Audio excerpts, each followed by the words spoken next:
When people say, no, our problem is this, our problem is that, we say, no. Our problem is that God created the world. And God created man, and he put man in the garden to keep the garden. And he gave the man a command. And he held that man to perfect, perpetual obedience to that command. And he promised him life if he kept it, and death if he didn't. And he didn't keep it. He ate. And because he ate, because of that one man, sin entered the world, and death through sin. And everyone born from that man through ordinary generation inherited that man's sin nature. And because of that sin nature, sins proceed from it.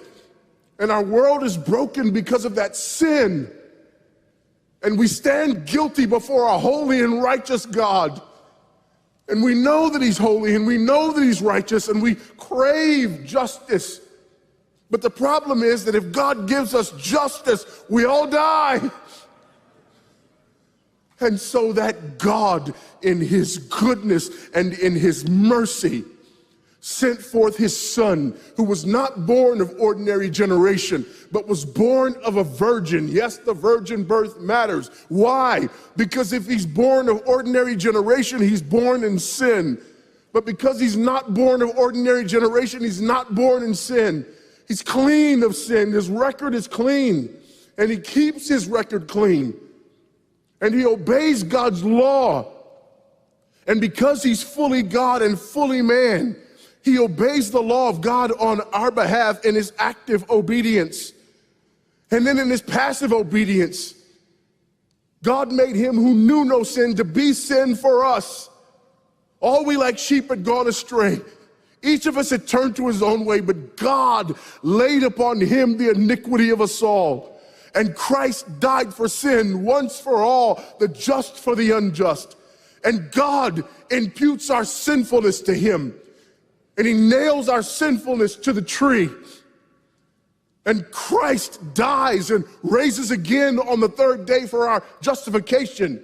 And there's another imputation. The righteousness of Christ is actually imputed to us so that God can be both just and the justifier of the one who places faith in Jesus Christ. So that all those who come to Christ may enter in. So that all those who place faith in Christ might be saved, but not only saved, but sanctified. Because he's the firstborn of many brethren. We're justified and we're adopted into the family of God.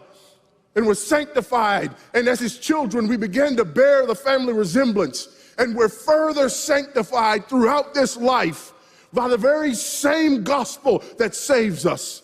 Until one day, when it's all said and done, we're not just saved from the penalty of sin. We're not just saved from the power of sin, but one day we're glorified and saved from the very presence of sin. That's the gospel that we preach. That's the gospel that we need. And that's the gospel that's more than enough.